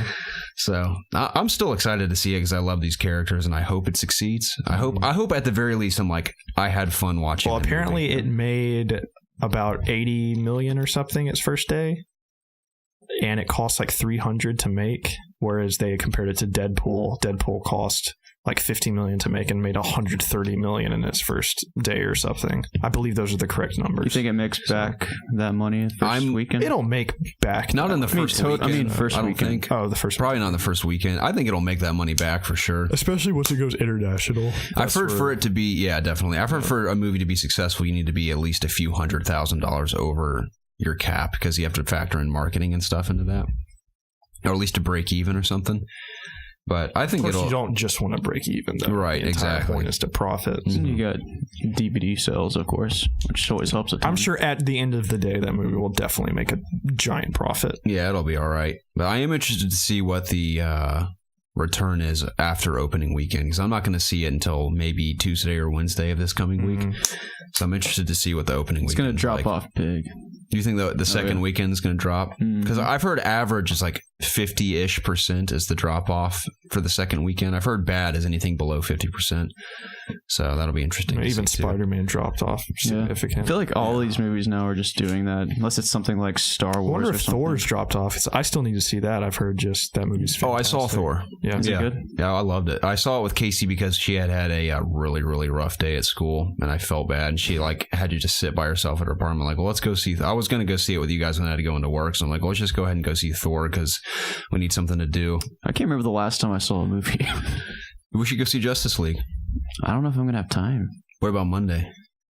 I mean, if you wait at any time in the middle of this week when I'm off work, I would love to go with you. Dude, let's do it. Okay. I will wait to see it with you. Cool. You and I saw Batman v Superman together. Yeah. It'd be great. Yeah. Cool. Jacob may or may not be able to come, depending on, I guess you're leaving Wednesday. I'm leaving Wednesday, so. I will play it by ear. We'll see. What were we going to go into next? You're just going to talk about the crazy EA stuff going on? Sure. I don't have a whole lot to say. Yeah, I've been so busy at work. I took over the project I'm on, so I've been trying to get it done and stuff. So I haven't been able to check Twitter or read anything. I've just vaguely listened to other podcasts as they recap things. So I'm not super informed about every detail about this, all this hoopla. So I just know the basic gist of everything that happened. Yeah. So the Reddit AMA occurred, or I think the AMA may have been after this, but someone claimed it's going to take me I paid $80 to unlock Darth Vader, but I can't unlock him until I've play 40 hours of gameplay. Because people. This was before the AMA, right? Someone broke down the math of how exactly long it would take. Oh, it's gonna take me 40 hours, and EA made a response, and then it became the most downvoted comment in Reddit history. Which I think just it being EA and it only takes a couple hundred people to dislike something, then everyone just hops on the bandwagon. Yeah. So. Whatever to that. It became the most hated comment in Reddit history, so that was news. And it was enough to make them react to it. Yeah. No, yeah, for sure. Yeah, and then EA was like, all right, we'll slash it by 75%, where essentially it would go from 40 to 10 hours or something to unlock heroes now. I know Vader and Luke went from 60,000 credits to 15. Right, so pretty massive cut there. Yeah. Mm-hmm. And then they held the AMA, and I didn't get into any of this at all, but I heard it was a disaster. I heard it was just chaos the entire time, and God bless the men and women answering people's questions. I feel like at the end of the day, people just want to see EA burn no matter what, even if they're very reasonable about stuff. They just want to see EA fail, which it doesn't make a difference to me, whichever way it goes. But then... EA, I think there's a day or 24 hours before launch, EA just canned the loot boxes entirely, temporarily. Apparently, I don't know if it was Bob Iger himself, but one news story read that Bob Iger, head of Disney, called EA and had to deal with this situation. Yeah, I saw it on CNN was talking about it. Right. Can you believe that, crazy? Dude? Especially with The Last Jedi coming out, they don't want all that shit about Battlefront 2. Anything negative that with the title Star Wars next to it, that is the last thing they want. And then people also... doing which this is an entirely different discussion, but the whole your kids are gambling and stuff, which is it's not as blunt as that. I mean, if kids are gambling with that, then kids don't need to be able to buy booster packs, and there's a lot of stuff that kids don't need to be doing if that's the case. But I think it just got to unfathomable proportions that we have never seen before in terms of anything like this, which is cool because they're rethinking it. I would like to see how apparently 70% of pre-orders or something. I don't know if that's a random number I just read, but I did see somebody say that pre-orders are dropping off. I even saw I saw a discussion between a guy on Origin asking for a refund back. And the button wasn't there or whatever? Or no, the chat, he was just I'm refunding. And they were like, may we ask why? And he was like, you know why, just like the others. And and they went, okay, thanks. Like, you know why. Didn't they yank the refund option online? You have to call their customer service or something? I think on Origin, I just saw a guy in chat. It's just something I briefly read. I don't know about that stuff. But the main thing that is, microtransactions are gone, but people are like, for now they're gone. And they even said that microtransactions are going to get back into this game at some point. Like, you're just delusional to think that they're not too. They built the entire longevity of this game to play off of these microtransactions and stuff. They kind of built the game on them too. They did, and that's the thing that pisses me off even more so. I've completely understand microtransactions are going to be in games. We've talked about this at length on other podcasts and stuff, and I don't know, I've said kind of funny like 4 times in this podcast, but they had a game developer from MLB The Show on one of their Games Daily things, and he went into it, and it was very eye-opening in terms of why they implement these things. And they even had a free-to-play developer write in and explain more things, so definitely go check those out. It was from this previous week, and it kind of allows you some insight on why these are implemented and good ways to implement them. But I just think, let's even disregard the microtransactions, I just think the progression system in general from this game, I didn't know a lot about it until these past couple of days. I think it sucks that just, like I said, disregard the microtransactions. Just buying the loot boxes, even with in-game credits and stuff, for progression is dumb. Who thought that was a good idea? I know you can get guns as you progress and stuff, but in terms of the star cards and all these other things, you just have to get them luckily. That's just dumb. That's so dumb. And hopefully all this backlash is just going to have them completely just change the entire structure of this game. Just for them to just do cosmetics or something after this. I feel like they have to do something like that. Their backs are against the wall. Think about how much it's got to suck, especially for the developers, to come out with Battlefront 1 and it be a success, but also a lot of people complain about it. Like, all right, we're going to get it right with the sequel. We have the campaign. We have an expanded multiplayer, and then this shit happens. And they're like, F us, man. And they basically have to fix the entire progression system. I mean, now. because, and like I said, I didn't like jumping in on this bandwagon because I know a lot of people use a lot of hyperbole when it comes to circumstances like that. Like, I've heard some people say COD World War II is pay to win, which is bullshit. That is completely false. All of that stuff from what I've seen is cosmetic. So that's just a lie. So I haven't been taking what any random people have been saying about this game, but from what I've seen, this essentially functions as a free-to-play game that you're paying $60 for. And I'm all for people making profit, and I'm all for EA being allowed to do this. I know we got a question asking if government should come in and regulate things like this. Absolutely not. I don't want the government touching my favorite hobby, just because once they get their foot in, they'll be regulating more things and stuff. That's why the ESRB was even created, is so the government wouldn't get involved in video games. That's why other movie companies have a ratings board and stuff. You don't want the government getting involved in things like this. That's just, nobody wants that. And to see people protesting for things like that to happen, just don't understand what they're doing. You don't want that to happen. You want the market to dictate if these things exist or not. And the market is doing that. They're getting overwhelming negative criticism. And if the sales go down, they have to change it. We're doing exactly what we need to do, minus if some of these death threats are happening. You obviously don't need to do that. That's ridiculous. But you need to, say, and I think in a mature way, that you don't want these things and you need to not buy it. So I think we're doing exactly what needs to be done, and they're responding. So that's awesome.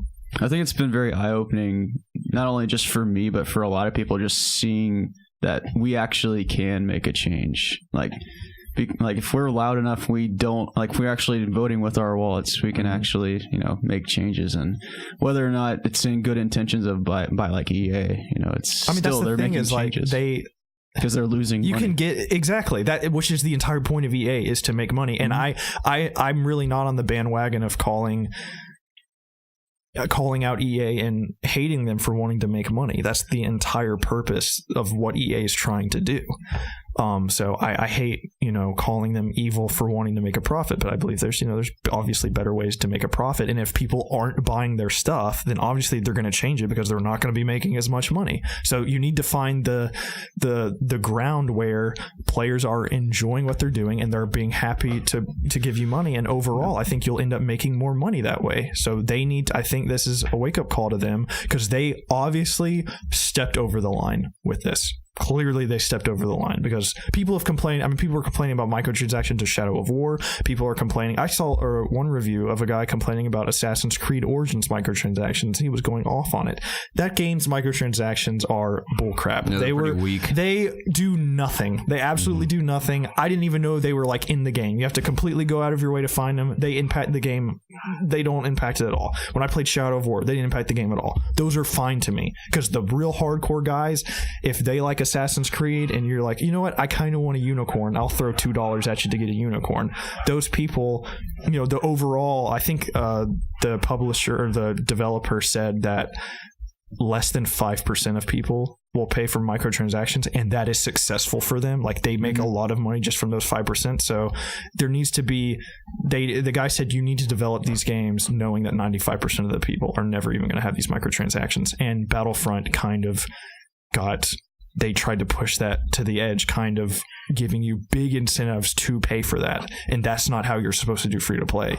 So I even said free to play. Yeah. It's not even, yeah. So. I think they were just trying to justify it working like that because all the DLC was free and there's no season pass this time. And that's the thing is that's why I was kind of waiting to see what was going to happen because that's what I was thinking. Mm-hmm. And I still feel like that's probably how it's going to be unless they just completely take all the microtransactions away, completely rework everything, and just say, you know what, we're just going to have to do a season's pass. That would be nightmare. That's the thing is having to buy a season pass after the game's out. That'd be weird. See, I don't care about, I feel like they're not just going to give all this content for free. That's completely unreasonable, I think, to think you're going to be getting all of this content for free. Even Titanfall 2's campaign, or Titanfall 2's DLC and stuff, they were giving it away for free. Halo 5 was getting it away for free, and people are pointing at those games, but they had microtransactions. They're getting money to extend the longevity of these games and stuff. There has to be money flow. You can't just be throwing money out there to nothing. I know you're getting more game sales and stuff, but they need money that they can count on, to pay the employees and to continue putting out more content. But the difference between Halo 5 and Battlefront 2, or Halo 5 Titanfall to Battlefront 2 is that those microtransactions were completely cosmetic. They're fine. And look, dude, me and you, how much money did we spend on Halo 5 microtransactions? A decent amount. Yeah. Because it was cool looking stuff and we knew we were getting all the stuff for free. So that kind of gave us incentive to put some money in because it was fun. I paid for a few microtransactions for Titanfall 2 because I wanted a giant bright blue Titan to run around with. I thought it looked cool. I don't even want to talk about how much money I've spent on loot boxes and Overwatch. Dude. Exactly. So, we're the people they're targeting and stuff, but I will be more than happy to fund your game knowing that other people aren't doing this. So I'm a group of the people that are helping the people that aren't paying still get free stuff. I'm more than happy to do that if I enjoy the game when I'm not paying money. So, and I think Battlefront isn't doing that. So, and it's coming out, obviously people were speculating it when the beta came out, but now that the full game is out, it's clear as day that that's what's going on and they have to fix it. And I hope they fix it correctly, because if they don't fix it correctly, then they're going to go through this entire thing again. So I'll just be interested to see in a year's time, how this affected the overall sales of the game or whatever. I'm gonna be interested to see next month when we get the numbers of how games have sold. I'm interested to see if the loud majority have affected this enough to really see it fluctuate in the charts. Loud minority. Yeah, minority. Sorry. Yeah. I think it's so funny too to see how with Visceral, EA was back in the day, they're if this game doesn't get at least a 90 or whatever on Metacritic, then it's going to be a failure. And Battlefront 2's Metacritic score is a 75 critic rating right now. Yeah. And user rating's 0.1 or something. Yeah. So funny. Very rough. So yeah, that's not only that impacts sales. I mean, people will see the low Metacritic score. I mean, IGN gave it like a 6 or something. So, I mean, some consumers might see that. And then I think other consumers, like, I bought it. But I want to see how it is. Yeah, I'm buying it today. And I bought it already. I mean, I want to play Star Wars. I mean, I know that the situation surrounding it sucks. The progression system sucks ass, but it's a fun game. It is. It's fun. All of this stuff is bringing down the fun game, and that's what DICE said, is that even the critics are saying that this game is fun. It's a solid game. The shooting mechanics are awesome. The graphics are incredible. You know, it's just that this whole system is just bogging down all the really good stuff. So if they fix that and do it correctly, this will be a really freaking awesome game. And I hope that they do so. I agree. And I think a lot of people say, well, they haven't given you any reason to think so, but you know, I hope so. And I'm interested in the campaign too, so that's another reason as well. So if you're upset, don't buy the game. I agree. It's as simple as that. But this story is nowhere near complete, so I'm excited to see what else happens. And I just want to say, as much hate as Infinite Warfare got, it was still the best-selling game last year. It was. So that's why I'm really interested to see how this game is going to do overall, because it is getting even more hate than that game got, which I didn't think was possible. I wonder if its lifetime sales will either meet or surpass the previous Battlefront. That's a question I would like to see answered. I mean, maybe this is something that I don't think they'll do it, but this might be something EA has to take on the chin. Just, guys, let's restructure the progression system. Let's still give the free DLC, and let's just if we do microtransactions, it has to just be literally just minimal cosmetic things like, oh, you can play as Luke from this era or something like that can be microtransactions. That can still also be earned in game. Just they might have to just understand that they're not going to make as much money as they thought they could make with all these things implemented just to save the face of this game. I mean, that's just something they might have to suck up and do. So I don't know. We'll see. We most certainly will. Well, that brings us to community questions, boys. Thank you to each and every one of you who continue to send us wonderful questions every single week. I don't think we have an excuse to not do Ask IOG this week. I think we should be able to do it. Jacob, I won't be there, but this will be the first time that both of you could do it. I guess me and Preston could if we needed to. Maybe me and Preston will do it. I think you should. Not that I don't want to. We have a lifetime's worth of questions to get to, and some of them are so good, and they're worth answering. I mean, all of them are worth answering, but there are some that I'm like, that's absolutely hilarious, or that's very interesting. Yeah. So I think it could be really fun. We'll try to do it this week. Cool. We need to catch up on that show. But if you guys want your questions read on the show, you can reach us in one of three places. You can reach us at Gmail at ItsObviousGaming@gmail.com. You can tweet at us at @obvious_gaming, or submit your questions in the Ask IOG section of our Discord channel, all using the hashtag AskIOG or AskEOG, however you prefer to pronounce it. So that we know you want your questions read on either of those two shows. Typically, the more random, non-video game related questions land on Ask IOG, and most of the video game questions land on the It's Obvious podcast. But again, thank you to each and every one of you. The first one comes from Sam Harris. Sam Harris says, "Hey dudes, I was wondering if I could pick y'all's brains. When you decide your game of the year, when you decide what your game of the year is, what criteria do you judge it on? Do you account for cohesion in the narrative, consistency in gameplay, and what about graphics? Love to hear y'all's thoughts." It's never just one thing, right? That's kind of it's literally every aspect, I would say. I'm sure that's what everyone does, is every aspect of a game. But I was going to tell Preston this. I was in Target or something random the other night, and I had this weird epiphany. I had this feeling wash over me where I was thinking about Horizon, and then I was thinking about Zelda. And I was like, there is an aspect of Zelda that I think, in some ways, some could argue easily as to why it's a better game than Horizon. And I was thinking about all the situations you're in Zelda where you can make your own solution to something. Like, it's like, oh, how do I do that? And there's like 10 different ways you could do it. And I solved some puzzles and some shrines that are absurd the way I did them. And I'm certain that's not the way you're meant to do it, but there's a way to do it multiple ways. And it isn't just like, oh, pick A, B, or C. It's like, you make it up however you can make it happen. It happens. That's something very special in a video game that you very, very rarely see. Whereas in Horizon, you have a very specific set of skills and abilities, and you're very limited on what you can do in Horizon. Now, that doesn't detract from how great Horizon is as far as the way it's developed and the way the combat plays out, the progression and the story and the writing, and just graphically how beautiful that game is.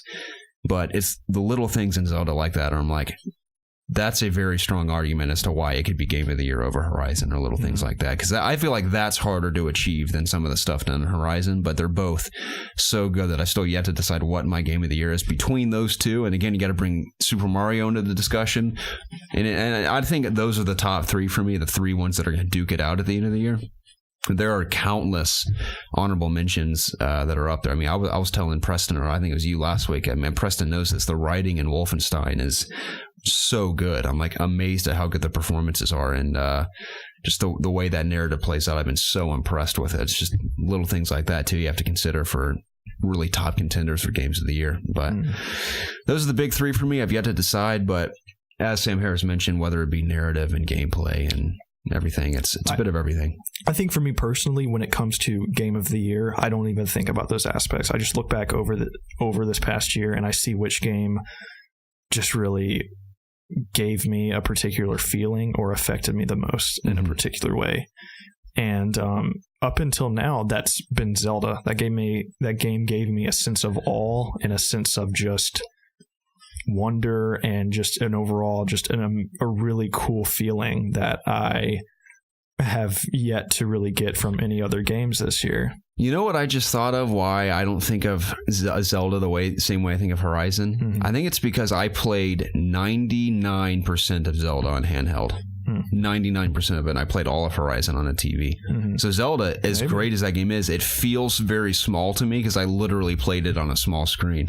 Yeah, maybe. So that could be an aspect of it. Yeah, I mean, I say when the DLC comes out, I think you should try and force yourself to play it on. I'd love to. Screen. It's just every time I played Zelda, I was always on the go. Yeah. So that's the thing. If we're talking about a specific category in terms of narrative or graphics, then of course I can judge each game separately based on that. But in terms of an overall Game of the Year, I don't have a checkbox that I would go through and say, okay, this has the best graphics, this has the best story, therefore it wins out on both of these, so this has to be Game of the Year. I don't think that's really how a Game of the Year, in my opinion, should be judged. I think overall, just what is the best Game of the Year? A lot of people are arguing for Mario. Obviously, Mario doesn't have the best story, it doesn't have the best writing, it doesn't have any of this stuff, but its gameplay is so good that it doesn't matter. It jumps all those other categories. And in terms of Zelda, so far, I'm gonna have to marinate on other things this year, but that's at the head of the pack for me because that game was like magic to me. Just like Garrett said, everything just worked in that game. I felt like I was doing what I wanted to do, and I could solve things the way that I wanted to solve them. I loved exploring that world.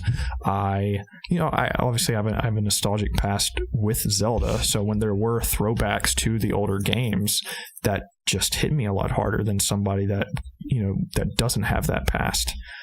So there were just numerous times in that game where I would just either during exploration I would just be in awe of what I either found, or just looking out over the landscape and just seeing either Death Mountain in the background or the flying beast or whatever, and just knowing that I'm still doing my task over here, but I just have an entire adventure over on the other side of this map just waiting for me. And not only am I having fun doing what I'm doing on this side, but I'm so excited to get to the other side of the map. Just feelings like that no other game has given me this year or for a while. Not that I want to discredit Horizon, because I love Horizon. I think Horizon does combat, for instance, much better. Like not even close. Zelda's combat isn't anything at all to write home about. It's fine. There are mechanics in terms of the flurry and stuff if you correctly dodge at a right time. I don't remember. Can you even parry in Zelda? I don't even remember. You can, yeah. You can? Okay. So there's, minor aspects, that it's not just, smash Y, and you kill things, especially with the weapon system with items breaking. I think that I actually liked that system. I liked having to constantly be in danger or looking for other things to fight with. You weren't just using the Master Sword over and over and over again. So I really like that aspect. Whereas in Horizon, you get up on a bunch of enemies, you know how to take out each one, and obviously the flair is way better in those fights, and it's just really cool fighting a giant robot dinosaur as opposed to just fighting a moblin or whatever. Absolutely. So it's just way cooler graphically. Yes. Story-wise, yes. But I didn't have that big impact that Zelda gave me. But I don't want that to discredit Horizon, because anybody that picks Horizon to be their game of the year, I think that is completely justified. And I could make the argument for myself that deserves to be game of the year. So, yeah, I think it personally just comes down to what you think makes the best game of the year. Like, what criteria you put in. I think that just so many people have a different opinion of what that is, which is why obviously different publications, have different, opinions and stuff. So how do you judge it, Jacob? No, you guys nailed it. Obviously for me, the thing I love in video games, I always talk about is the story, the narrative of the game. That's a huge thing for me in a game, because I like to be obviously told a story. You guys pretty much nailed it, though. I don't really have anything to add. So would that not make Mario your game of the year then? Because it doesn't really have a good story? No, that's not necessarily. I also like, think about other things as well. Okay. All right, then. Yeah, I don't really have anything to add. I typically judge for Game of the Year. I typically pick what I thought was probably the best game I played all year, and then I pick what was, without a shadow of doubt, my favorite game of the year, like what I had the absolute most fun with. So. Yeah, like what I think would check off I think that's a distinction that we also make when we do these picks, is what I think in all the checkbox in terms of graphics, story, voice acting, what is technically could be the best game crafted. And then there's the game I had the most fun with. I think those are kind of two different things to talk about. So that'll be a fun discussion in the year. Yeah, I'm very excited to see Keeley's award show. Me too. I hope it's not surprises than there's ever been, more announcements, and I just like seeing what people. Too. I really do think we should do a live stream for that. I think that'd be really fun if the three of us hung out on a stream. Do you know what day it is? It's December 7th. I know that, but what day is it? It's a Thursday, I believe. Thursday. It's tricky. Okay. I'll have to see what work is like. That'd be super fun. Yeah. I imagine it'd be later in the evening our time. Probably, yeah. Probably around 8 or 9, if I had to guess. Maybe. So we'll check it out. Excited about that. I hope it's not a popularity contest, though. We'll talk about Game Awards predictions when it gets probably the week before Game Awards. We'll talk about predictions and stuff, but because I know you can vote for a lot of things. I don't know if they're doing that as the game itself. They have a panel. Okay, that's good. Yeah. That's good. Because that would be just awful if it was whoever got the most votes. Trending gamer stuff is everybody can vote. Yeah. But in terms of game of the year, nobody can, but the panel can vote on that. What about most anticipated game? On their website, they do have fan voting. I don't know what that is for. Anticipated game. Yeah, but I don't know what other categories, but I know for a fact that Keeley has a panel of people that pick just in terms of... I just know because I've been on the website. I know Greg Miller's on the panel. Oh, that's cool. I'm sure just from every massive publication, they probably have a person to represent them. So cool. Yeah. Nice. Well, thank you for your question, Sam Harris. We look forward to our Game of the Year discussion. Beertooth writes in and says, "Hey there, fellas. I've had my eye on the Switch for a while now, and I have been hesitating. I've heard nothing but good things about it, but the only game that's out so far that interests me is Mario Odyssey. I know that they're going to continue to make games, but if all production on future games were to cease immediately, would the Switch still be worth it for Mario Odyssey alone? I'm a newer listener up here in Cincinnati. I think CT Cincinnati, isn't it? I don't know. Yeah. I'm very sure. CT is Connecticut. Connecticut, that's what it is. Maybe 6 months or so. Cincinnati? I had Connecticut in my head, but Cincinnati came out. I have a splitting headache right now. Maybe 6 months or so. I'm loving every minute of your show so far, and thanks for letting me... Okay. He says he owes us Taco Bell and drinks as payment if we all make it up to Connecticut at some point. Oh. That'd be great. Thank you. That'd be awesome. Is the Switch worth it for Super Mario Odyssey alone? No. No system's worth one game. I think it's worth it for Mario and Zelda. But I mean, for Mario, yeah. I mean, if you want to play Mario, I'd say. How much disposable income do you have? Right. I think that has to do with it. I say that, and I bought a 3DS just to play. Switch games are $60, aren't they? Yeah. Yeah, so $360 plus tax for Mario. Yeah. I'd say it's pretty worth it. I'd say that game will last you a long time, and it's phenomenal. Yeah, I don't know. That's the thing is, I got it for. I mean, I bought it just for Zelda, and I would, if Zelda was the only thing that came out for my Switch, I would feel justified in buying it. Mm-hmm. So I guess I can say yes. I would say especially if you have Mario and Zelda. Mm-hmm. I mean, that is a ton of gameplay. Depends how much you love Mario too. I cried playing Mario, so it was worth it for me. Oh, wow. What part? New Donk City at the finale. Okay. That was a great part. It was. Yeah. I listened to that song on the way home today, too. It's a good song. It is. Yeah. It's not really a decision I can make for him. Yeah, I mean, thankfully, that's not the circumstance. So there's a lot of stuff coming for the Switch. Mm-hmm. Yes. What? Are you okay? Yeah, I'm my head. I was like, thankfully, that is not going to happen. Yeah, totally. So, yeah, I mean, like you said, there are plenty of games coming, but if production were to cease, would Mario be worth it? I think you should get a Switch. If you really love Mario, you're gonna love this game. So I would say sure. Absolutely. Yeah. Caboose42 says, "G'day, guys. Enjoyed the last podcast at work like always. My question is this: if you had the foresight to know how big YouTube and Twitch has become, would you have tried to make a career out of it, say, 5 or more years ago?" Yes. Probably, yeah. I mean, you'd be impressive in making YouTube videos since, like, middle school, but not as, like, a brand or, like, a channel or anything. The thing at our disadvantages is we were... Okay, 5 years ago, we weren't that young, but when we were actually making YouTube videos, we were, like, in middle school. So we didn't actually know how to do anything. Or, no. You know. I mean, I remember when I accidentally uploaded my first video back in the day, and I was amazed to see that I'd uploaded a video to the internet. It blew my mind. I was like, I couldn't believe I just did this. Now, if we could know what we know now and go back like 10 years or something. Oh, yeah. We'd be killing it. Yeah, killing it. But I guess everybody else would, though, too. Yeah, so. we came into the gaming thing very late, obviously, so... And we just never thought about doing it until just when we were living together. I mean, there's a handful of channels that kind of inspired us, but kind of funny, I think, is what pushed us over the edge. We're like, well, those guys can do it. We can probably do it, too. I mean, obviously not to that scale. I didn't even watch them back then. Right. But that's kind of what pushed us over the edge to be like, let's start a channel of our own. So 2.5 years into this thing, almost 3. Yeah. So going pretty strong. Slow growth, but growth nonetheless. It's like 1,000 subs a year. Yeah. So, we continue. I mean, we always say this at the end, but we do encourage you guys that are out there in the internet, but aside from YouTube, that listen to our content, if you're willing to drop by and drop us a subscription, even if it's the only time you ever pay a visit to our channel, it'd mean a lot to us because we're nearing 2,000 subscribers. It's our goal for the end of 2017, and we're hoping the final giveaway will boost us to that number as well. Mm-hmm. So we'll see. What were we talking about? Yeah, we would have started 5 or more years ago if we had known, but...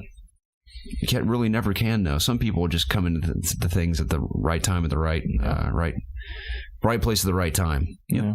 So we are climbing Everest at the moment. The YouTube Everest. We're still at the bottom. We're still at the base. Actually, we're on our way to the base in like the Jeep to get to the base of the mountain. We just still have several miles to go. We're probably still at the gift shop before we even hop on. And people are telling us along the way, you should probably just stop now. You're going to die. It's not worth it. Right. Judah Holinsky says, "Hey guys, Earthrocker here. Was wondering what your thoughts on how developers can improve on open world games with so many of them coming out each year. My idea for a title is one set in 2 or 3 time periods. This has been done before in titles such as Titanfall 2, Dishonored 2, Day of the Tentacle, and I believe a Zelda game. I would love a map played in both a post and pre-apocalyptic time. I'm thinking of a game maybe along the lines of Fallout, but you also play in modern day. I think this could be so good and would be awesome if some element of the butterfly effect is also used in changing the post world from the actions you do in present day. Thoughts and ideas? Love the show, especially Taco Talk."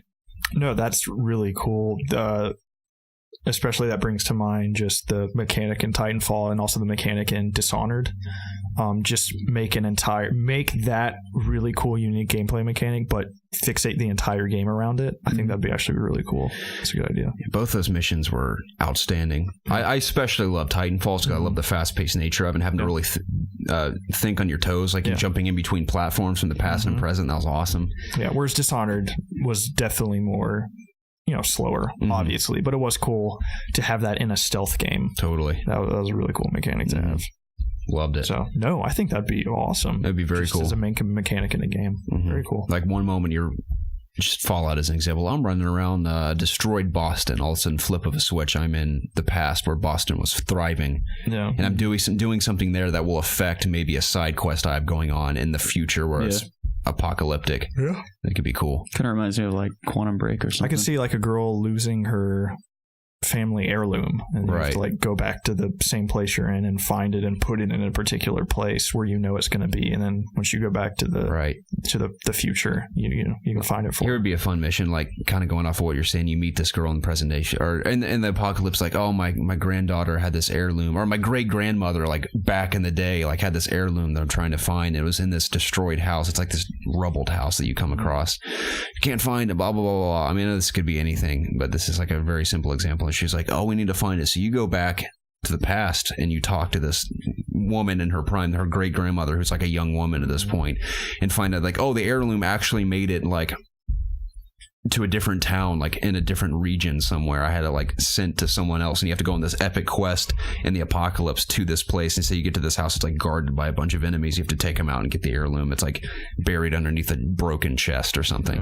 Something like that could be kind of cool. Yeah. Some kind of like investigative game could be cool too, like because you could just go back in time and solve anything. I would say I think there'd be some hard, just technical. I don't know how they do technical, and then also just kind of make it not gimmicky, because what we're saying essentially is just depending on if it's done well or not, it could almost become like a intrusion on the game where you're just like, okay, well, did I really need to switch back and forth? I'm going to get something. So that's just kind of like a gimmick. Yeah, well, let's say you've played the game once and you know like where that item is. Like, well, I don't really need to go talk to this person in the past because I know right where it is in the future. Yeah. So I don't know. It's a cool idea on paper, though. Definitely. So I'm really bad at coming up with new ideas for things, but I will say I'm very, very excited for Cyberpunk coming from CD Projekt Red. So that will be a setting I'd love to explore, and an open world built by those developers. Absolutely. So yeah, they're definitely very far out from that because they're still trying to hire like artists and stuff for that game. So it's not coming anytime soon. UTD fan. United. Oh, Manchester United. An Englishman. Yes. Says, hey guys, hope all is well. Want to start by thanking Jacob for the excellent Overwatch stream a few nights back. Oh, thank you. Absolutely. I wasn't thanking you. I was thanking you. I mean, I enjoyed your stream too. I watched a bit of it at work the other night. You watched the second one, I watched the second one, yeah. My question, do any of you enjoy Grasshopper Manufacture games? Suda51 is my favorite... is my absolute favorite person in the industry, and I was curious if any of you have enjoyed his games. I have not. Yeah, Grasshopper Manufacture, I know they did, I think Let It Die is the most recent one. Okay. I think someone with a cheerleader. Chainsaw, Lollipop Chainsaw, yeah. I haven't played either of those games. I will say that Let It Die kind of intrigued me because it was sort of Dark Souls inspired with the combat and stuff, and a very interesting character. That game was heavily promoted at E3 when I was there. That mascot, the skeleton guy or whatever, and the crazy glasses was running around everywhere. I haven't played any of those games. I played a little bit of No More Heroes on Wii, and I didn't get into it too much, but I know that game's critically praised. And I remember Killer 7 on GameCube. I remember my Nintendo Power. People were raving about that game so much, but I never got to it. So no, I have not really. I respect the man, though. I respect the dude. I hate to say, I don't think any of us have really gotten into his games. I'm not saying they're bad. I just haven't really picked any of them up. So, lastly, True Vault Hunter says, so here's a fun one. What game mode, excuse me. What game made you a gamer? I've played and enjoyed video games basically my whole life. However, when I narrow it down to a single experience that is the reason behind my current quote-unquote addiction, that game is Fallout 3. I know we received a question similar to this not too long ago. The question was something like, what game made you think, oh, hell yeah, I'm doing this for the rest of my life? Yeah. Fallout 3, I mean, personally may open my eyes to just RPGs in general. I was primarily just a shooter guy in action games, just stuff like that. I saw Oblivion. I was like, I don't know, it's dumb, nerdy and stuff. But upon just going out on a limb and getting Fallout 3 for one Christmas, just because you got it. I mean, I even remember seeing when Todd Howard first had revealed Fallout 3 at an E3, I thought it looked so dumb. Yeah, I remember that reveal. Anything of it. I think Adam Sessler was the one on stage with him or something. Maybe it was like it was off X-Play. I remember watching it. And I remember him just walking around and, the Capital Wasteland with playing marching music and then shooting a teddy bear out of the cannon that you could stick it in. And I just remember thinking... and to think the adventures we had in that game. I know. It's crazy. Becoming one of my favorite games of all time. Yeah. So that game definitely had a huge impact on me. The game that really... I mean, I'd always liked games as a kid. I had Super Nintendo because my friends had it, and I played a lot of it. My uncle was a huge gamer. He had a original Nintendo, Sega Genesis, so every time I'd go over there, he would play it, and I'd play with him too. But I think the game that really just got me huge into it, and it's no secret, that's got to be Ocarina of Time. That's the first full-on massive game that took me forever to beat. I'm talking we moved houses and I still hadn't beaten that game yet. It took me, maybe years to finally, beat it. I was a dumb kid. I didn't know what I was doing. So just that game stuck with me for a very long time. And that was just the first big adventure in a game that I went through. So what about you, Jacob? Like Preston said, I played games just growing up casually. I always grew up with games. They were always available to me, but I don't think I was ever addicted up until when I started playing World of Warcraft. I think that game really solidified me just as a gamer in general, and ever since then I haven't looked back, and I play just games all the fucking time. But up until that point, I would pick up things every once in a while, but they were never really my main focus. I would always prefer to do other things, whether they were sports, watching TV, whatever it would be at that time. But ever since I played that game, ever since I stopped playing it, I play games all the time now, and I haven't looked back since. Yeah, I just think overall in my life, I've always just games has been at the forefront of things that I've done, just forever. There has never been a moment, as far as I can remember, where I either wasn't playing games or, wasn't at least looking into what was coming out in the future and stuff. So, agreed. Yeah, I didn't play video games till I was 5. Got my mom's cousin's Super Nintendo, and the rest is basically history. But I mean, of course, I enjoyed a multitude of games on that console, but it was between Super Mario World and Mega Man X is where I really started to get a hang of what I was even doing in a video game. And those are the first 2 games I actually beat in my entire life, were Super Mario World, Mega Man X, and then of course Donkey Kong Country on there. And those are the games that kind of launched me into everything else. So I would say between those 2 probably. I mean, I wasn't I'm really, really into games until I got into PS1, PS2 era, but what launched me into gaming were those 2 specifically. So wonderful, wonderful memories. But gentlemen, that's a wrap on episode 128. Sounds good. Yeah. That was the ItsObviousGaming podcast. It's where my 2 best friends and I get together every single week to discuss video games. Obviously, please come to youtube.com/ItsObviousGaming to subscribe if you haven't already. Also, subscribe to us on iTunes and leave us a nice review. We would greatly appreciate that. Oh my goodness. You're okay over there? Yeah, I was about to cough, but I didn't cough, so I swallowed it weird. But guys, are there any closing statements you'd like to add as we end this bad boy? I'll just reiterate once more that the Wolfenstein giveaway is coming soon, or details are coming soon. If you're listening to this on Monday, the 20th, and then tomorrow, the 21st, will be the announcement of the Wolfenstein giveaway. It will be on Twitter, Facebook. We'll announce it on Instagram, of course, YouTube.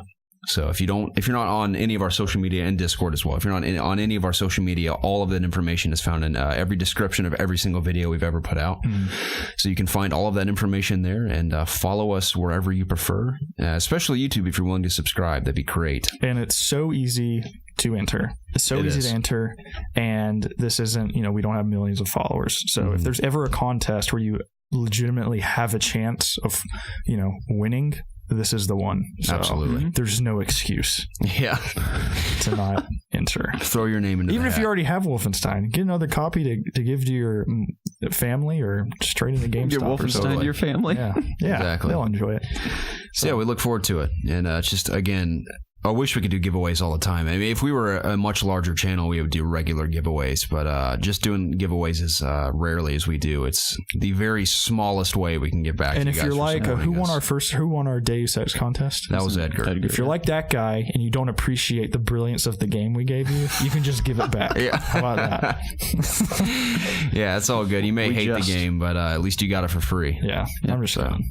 I forgot we shipped, because we're going to give away codes from now on, like idiots. I don't know why didn't we think of codes before. We're like, we have to ship the physical copy. But We're still in like physical games shipping it to ourselves. Mordor, getting it to Edgar. We had to ship it to like his buddy who lived in Arizona, and then he got it to him in Mexico, which is pretty wild. So good times, man. But yeah, again, we encourage you guys to enter, and we look forward to that giveaway. Absolutely. And content all this week, by the way. I mean, I'm going to do something for Skyrim VR because I'm thrilled to play that game in VR. I'm excited to see some new content on the channel. Yeah, we'll do a little Mario because Mario's just wonderful. I think What are we going to do? We're going to do Mario? Yeah, I think either you and I just sitting down and playing the game for fun because there's so many things to see in the game, or we could even try that co-op mechanic they have going on in the game. It may be silly. I haven't even looked at what it is because I know one person does Mario and the other one does the hat, so I'm not sure how that works. Maybe we'll do a little. I mean, there's a multitude of stuff we can put out, but we'll do streams as well. I have plenty of time to stream this week. I mean, I'm off every single night until Saturday. Well, that's good because I don't have much time to stream. So. That's great. So I will have time to do stuff. I look forward to it. Nice. Sounds good. Absolutely. All right. We appreciate everybody that listened to this, and we hope you have a fantastic rest of your week. Yes. Happy Goodbye, Thanksgiving. everyone. Bye. Oh, yeah. Happy Thanksgiving. Yes. Completely forgot about that. Totally. This year's going by so fast. It has. But anyways, all right. Thanks, guys. Goodbye.